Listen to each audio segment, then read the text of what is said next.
Let me cut. So let's see, I'm gonna react to this video here. I found of the user channel about Brazil. Why does it not become a superpower? And as a native, I'm gonna react to this video. And let me see what argument he brings here. Cut to the chase. It's surprising that Brazil is not a superpower. Sure, Brazil is a modestly sized power and absolutely. For me, it's not absolutely surprising at all that Brazil is not a superpower, okay? Because I mentioned here in the channel a lot of times we have a lot of problems. We have deep cultural problems here in this country that will not be solved soon in the next decade. So I'm the pessimistic guy. I don't think these kind of cultural things are easy to change soon, okay? Not in the next decade, but let me see here. Latin America's regional power, but it could have been global. Honestly, Brazil is like a tropical United States. Both isolated New World nations, both have an insane amount of territory and a huge amount of farmland. The United States was able to use that position and size to spread its influence to every country. Well, in the point of view of the territory, really, and the rich natural resource, he's right. But our problem here is the political system. I'm gonna mention only one very important difference. We have plenty of difference, but one very important is that United States has a decentralized laws system. Like every state has his own laws, his own taxes, and it's very difficult. This creates a nice environment of competition between states. Here in Brazil, no, every state is the same thing, is the same law. Everything is very centralized at Brasilia, that is the capital. Okay, so this is only one point, but I think this is very key. Okay, richness, natural resources, not everything. You must have the right conditions to produce and to extract this natural resource, whatever. On Earth. Brazil, not so much. It's a bit of a meme that Brazil is the country of the future and always will be, but never ends up that country. I mean, Brazil has a lot going for it. Great position, huge size, and large labor force. But it is also rife with corruption, relatively poor, and the Earth's murder capital. Where did it go wrong? And will Brazil ever be the country of the future? Brazil's first fatal flaw is what made it in the first place. Its geography. Brazil's geography is big, like really big. It has everything. Forest, plains, mountains, rainforest, highlands, and lots of coast. Its first major feature is one you all know, the Amazon. The Amazon rainforest is the largest of its kind in the world. Obviously, it's not ideal to live in. First of all, you can't farm without clearing tons of trees, so you can't eat. And second of all, there are so many bugs in rainforests that you'll probably contract some sort of deadly disease, probably COVID AIDS. This makes a huge chunk of Brazil's territory unsuitable for humans. The river in the Amazon does provide a ton of fresh water though, allowing some small settlements like Manaus and tons of indigenous people groups. Oh my god, advertisement. Sorry. Another advertisement. Nice. The second feature. As I said, natural resources is nothing. If you don't have the conditions to produce, to extract this natural resource, it's the same thing as nothing. There are many countries with no natural resource that are extremely rich. Why? Because the free market, the laws, the systems makes the economy flows very free. Okay, I think that doesn't happen here in Brazil, unfortunately. Is Brazil's escarpment. It's great escarpment. An escarpment is just the cliffs on the edge of a plateau, and these cliffs are long and tall. This makes most of the Brazilian interior essentially an island away from the Brazilian coast. Building roads, tracks, and any sort of paths to get to Brazil's agriculture-producing interior is much more difficult. Not to mention that being in a hot, humid tropical area. This kind of train rails we doesn't have here a lot, and it's very important to infrastructure.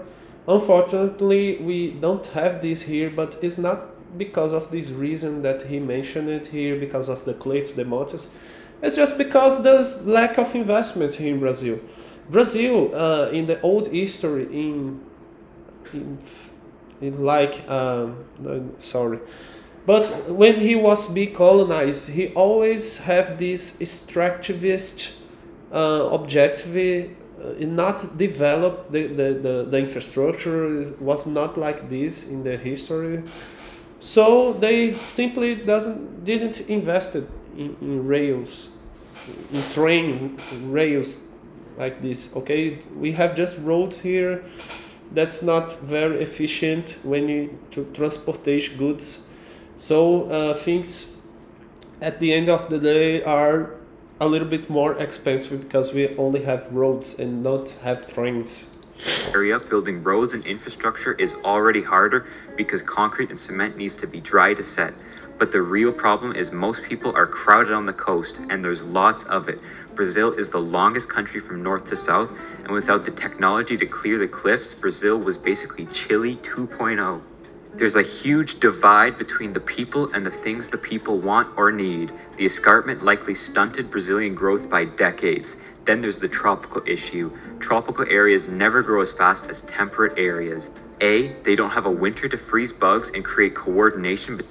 Really, there is this scientific research that says that there is an optimal temperature to the function of the brain, okay? And it's really true. I believe that here in a hot climate is a little bit more difficult to be productive and concentrate. As you can see in Brazil, the richest regions are the southeast and the south that are more cold. When you begin to become a little bit more hot, it becomes to be more poor, the north, the northeast region, and it's scientific. It has been already proved. Between people, since you had to have a seasonal deadline for crops, and two, tropical areas always focus on agriculture. It's just too easy to grow food there. So tropical areas always become the breadbasket of the world, but so far haven't really industrialized since so many people are in the agriculture business. That's why Brazil was settled, and it's that settlement that was Brazil's second fatal flaw. The way Brazil was colonized shaped its society to this day. In the early 1500s, the Portuguese started colonizing what we know as Brazil. At the time, there were around 2 million indigenous Brazilians. However, unlike Mesoamerican and the Andean civilizations, there were no cities or infrastructure. The native Brazilians lived in small villages, mostly tribal, and certainly not under one empire. The Portuguese were using Brazil more as a stop in their African and Indian Sea empires and less of a real settlement. Portugal used human trafficking to bring in the settlers of Brazil from anywhere but Portugal. I mean, the Portuguese population was and still is tiny. They could never fit into a continent of people. The first blunder of colonization is just that. While the British sent off their poor to the countryside of America, the Portuguese sent off their rich to oversee productions in small cities. This wealth never left the rich, creating a huge wealth inequality seen to this day, one of the worst on earth. They had fancy estates to live in and yes, lots of money, but how much infrastructure actually gets built with private investment? Almost none. It usually goes to some sort of production to which tons went. Brazil became an agricultural... Sure, as I said, the inequality problem here in Brazil is related of the never-ending inflation forever. Okay, forever high inflation. Okay, we have high inflation here at least for the last 6 decades. We have high inflations. We have over 10 different currencies in the last century. So Brazil is always like this kind of problem with the political system, the government spending and depreciating the currency and generate inflation and prejudicing who suffers more with inflation, who is in the base, the poor people. Okay, so this high inflation always put people that is in the base more and more poor and more poor and more poor. Okay, this is the key reason for the inequality. A hotspot after the Europeans discovered sugar. It was the perfect climate to grow sugarcane, so like many other colonists, the Portuguese brought in African slaves. Anywhere from 6 to 10 million slaves were imported from West and Southern Africa, about 18 to 30 times more than the USA. It was so important to the colonists that slavery wasn't outlawed until 1888, the last country in the Western world to do so. In addition, even though Pope Paul III made a papal bull declaring that no indigenous person of the Americas was to be enslaved, that didn't stop the Portuguese, or anyone else really. Natives captured by Brazilian banderas were forced to work in sugar plants or newly found gold mines. This insane amount of slavery caused a whole plethora of issues. Yes, we have slavery here in Brazil. But not only here, we have it all over the world, okay? And that's alone doesn't explain much, okay? Not only the fact that there was slaves here, okay? Inequality, dependence on agriculture, whole regions of the Northeast poor from slavery. Most of Brazil's wealth is concentrated on the Southeast region. The predominance of agriculture here is really, we have a lot of land here. It's a very differentiate, but agriculture here is very well developed because there is only basically this here. It's the only sector that can, because they have a lot of they don't pay taxes. Okay, there is a lot of benefits that the government gives to the agriculture, a lot of incentive, and in other areas you don't see this. It's very difficult to open an industry here. We have a lot of big multinational companies living in Brazil. Walmart lived Brazil. There is a lot of multinationals that leave Brazil because it's very difficult here, really.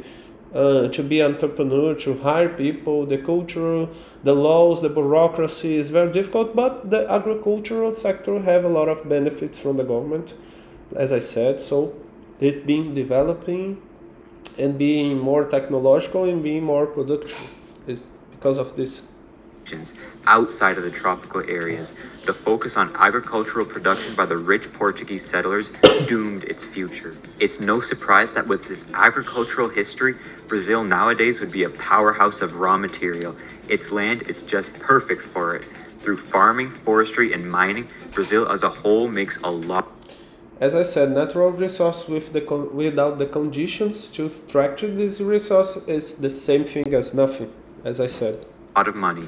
Its economy is the largest in Latin America with a GDP of 3.3 trillion. If I have natural resource, I have to have good conditions to open a business, to hire employees, to pay taxes. I have to open a business. Everything has to help me to do this. If everything is conspiring against me that will open a business, I will open less business in Brazil. We'll have a lot of natural resources, but just a few number of business. Obviously, we have a lot of rich people and a lot of business here because the population is so huge. Okay, but it's a lot less than we could have. Okay, a lot less. Trillion US dollars or 15,000 per person. Its labor force is the 6th most populous on Earth with 107 million workers, 6th most thousand per person, with a GDP of 3.3 trillion US dollars or 15,000 per person. Its labor force is the 6th most populous on Earth with 107 million workers. These workers mainly extract raw material, but industry and services make up most of the Brazilian GDP.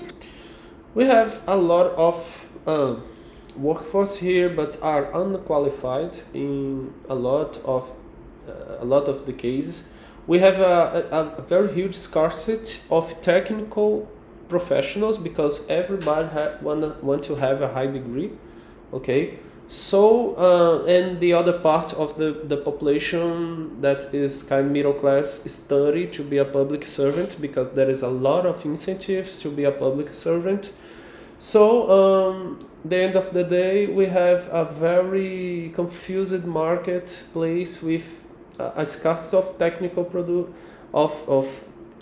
technical professionals, and the schools here don't receive the investments that the high high degree public service receive, okay, in the basic education is a lot less, and the result is a very unqualified labor force, very unproductive. Brazil is very unproductive compared to other countries, and our capitalism that can't grow to accumulate the machines and the ways to be more productive. Okay, so it's a kind of never-ending cycle of unproductivity.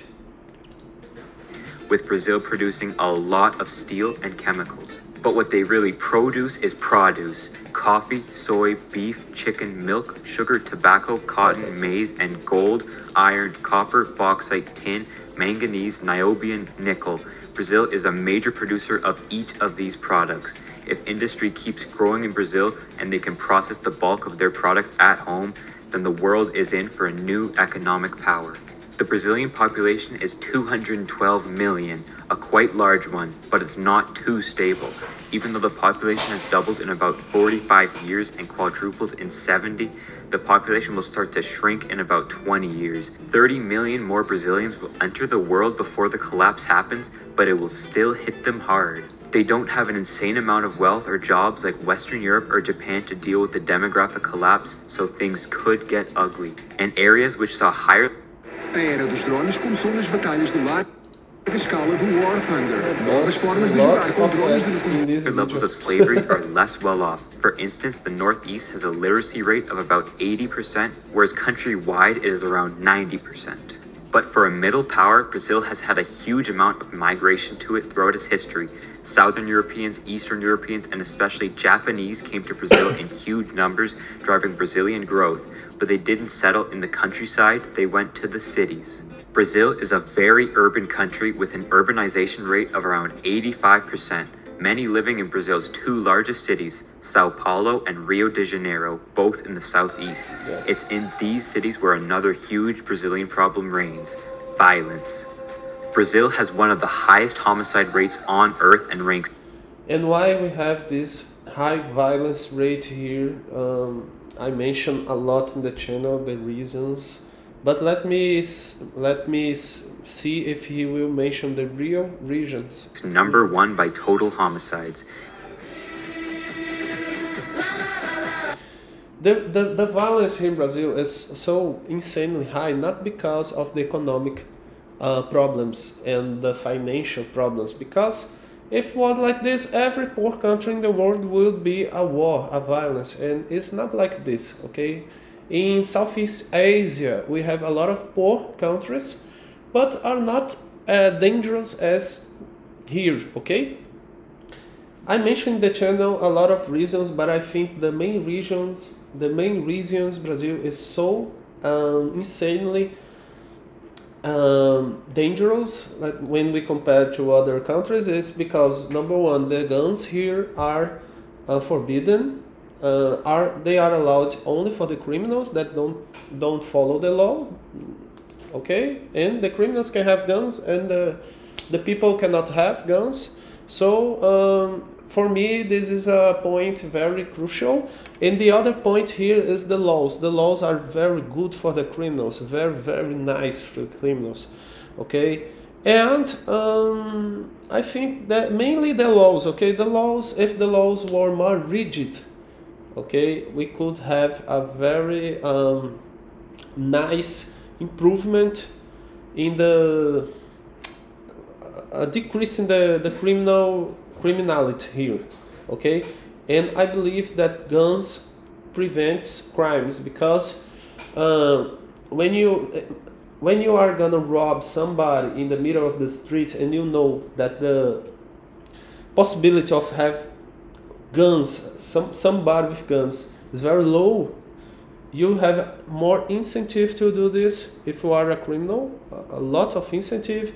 If he goes in a commerce, okay, in a store, and he knows that nobody there will have a gun, he will just go in the store, okay?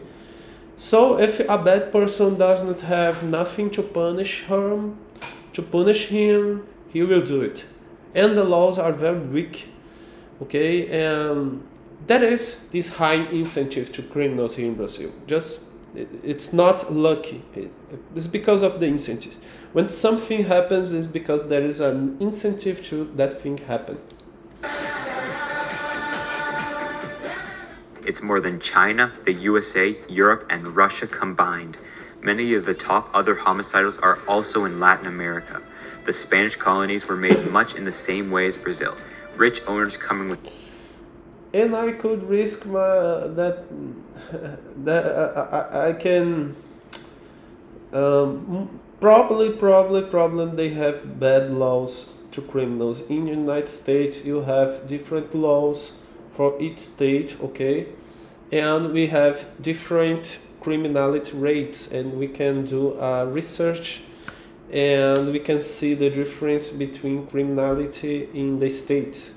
Okay, I think this decentralized system is very good, and it could be like this here one day. Who knows? With slaves rather than poor men coming to farm. Unsurprisingly, urban areas in the Northeast, where the inequality is the worst nationwide, have the highest homicide rates in the country. Urban slums have never made crime rates go down. Again, inequality, financial problems, monetary, economic problems doesn't explain the violence. Okay, there is another thing very crucial here, that is the culture. This kind of degradation of the culture, then it's another thing that he is very strong here in Brazil. We see a lot of fathers using their childs as slaves to ask for money in the middle of the streets like this, and nobody do nothing. Everything is allowed here. You can do everything you want. And that's it. It's kind of complicated. It's not only inequality. Inequality and financial problems is not the explanation for the violence, in my opinion. Gangs are commonplace, and so is drug trafficking, but Brazil has recently begun a program to reduce gang-centered violence. It has dropped the homicide rate significantly, but Brazil still remains #1 worldwide. It might be due to the huge amount of decentralization Brazil has had ever since its early days. The escarpment, wet infrastructure, and huge coast meant most Brazilians were not linked until the modern day. Decentralized areas tend to focus on local rule, and local rule usually has a lot of corruption. Even up to the central government, corruption is rampant in Brazilian politics. It's estimated that around... I don't know where Brazil is decentralized, because, as I said, all the countries the same laws, is the same thing for all the country. I don't know what he's referring to. $40 billion is lost annually due to corruption alone. Clientelism, cronyism, and nepotism are popular, and many police are prone to bribery. This was one of the many reasons for the 2013... That is another thing that is related to the culture, that is the corruption. The corruption is in all areas, not only in the government, but in the small areas in the day. Okay, like with the police officers receiving bribes from the criminals, until the politics that steals in the public money. Okay, the corruption is not only political problem, but is in the culture. They say here, this jeitinho brasileiro. Team protest and subsequent Operation Car Wash to investigate corruption and money laundering through Petrobras, a state-owned company. Since the operation, at least 5 major political figures have been jailed and their president was impeached. Maybe corruption and homicide is getting better in Brazil, or maybe this is... And today our president was arrested in this operation, and today he is a president here. Now you see that moral values in the culture we doesn't have anymore. Okay, I'm not saying that the other side is good too, but a condemned criminal is now our president today. So there is this cultural problem that we have here in Brazil, this corruption that is in the culture that is very key, that explain a lot of things too. is just a quick phase only to go back up in the future. In many ways, Brazil should have been a great power if it was settled similar to the way the US or Australia was, with low class or prisoners coming in and trying to work their way up. I think it would be like the USA today. But Australia is very, if you take the countries and classify by economical freedom, Australia is one of the tops and Brazil is at the bottom. It's one of the last. Maybe there is a relation in this. But instead, its geography and settlement didn't allow for that. With a long coast, massive rainforest, huge escarpment, and tropical climate, the Brazilians were stuck on the coast and could only produce food. That's what it has done to this day. Brazil is one of the major suppliers of various types of foods and raw materials worldwide. Its sharp class divide between the original rich settlers and overseas slaves created a major wealth inequality today. And these poor Brazilians who reside in urban areas make up one of the worst homicide problems on earth. It doesn't help that the government is fairly corrupt, stunting major progress to turn the nation around. Brazil is the country of the future. So is Brazil in the 1900s, and so will Brazil be in 20 years. With a lackluster industry and a demographic collapse with a fairly poor safety net, Brazil might be screwed, but who knows? Brazil should have always been a superpower. Maybe it will finally become one. If you enjoyed this video, absolutely. To end up this video, I think Brazil will not be a superpower, okay? Not in my generation, maybe when I pass away, in Brazil will change, because there is this lot of very profound problems here with the system itself, with the culture. The culture holds the system, and we have a very cultural change, an important cultural change. It will take a lot of time, and I will not be alive to see this. Okay, sorry if I was pessimistic. I was only realistic with a native view of this. If you like this video, don't forget to subscribe, to like the video, and that's it. See you.